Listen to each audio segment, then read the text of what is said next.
غزہ میں جارحانہ کارروائیوں کے دوران صہیونی فوج کی مسجد میں گھس کر قرآن پاک کے نسخے نظر آتش کرنے کی ویڈیو سامنے آ گئی۔ قطری نشریاتی ادارے الجزیرہ نیوز کے مطابق اسرائیلی فوجیوں نے شمالی غزہ کی بنی صالح مسجد میں قرآن پاک کے نسخوں کی بے حرمتی کی اور اپنی مکروہ حرکت کی باڈی کیمرے سے ویڈیو بھی بنائی۔ سوشل میڈیا پر سامنے آنے والی ویڈیوز میں اسرائیلی فوجیوں کو مسجد میں قرآن پاک کے نسخوں کی بے حرمتی کرتے ہوئے اور نظر آتش کرتے دیکھا جا سکتا ہے۔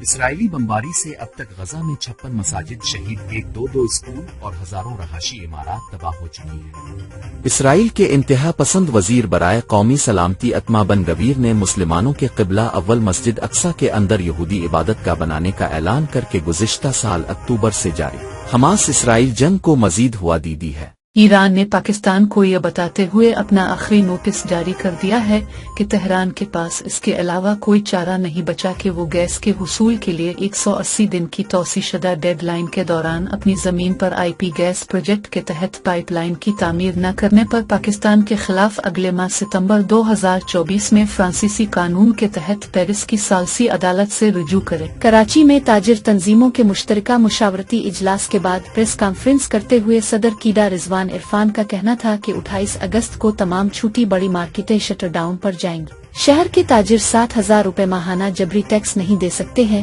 تاجروں سے ان کی آمدنی پر ٹیکس وصول کیا جائے۔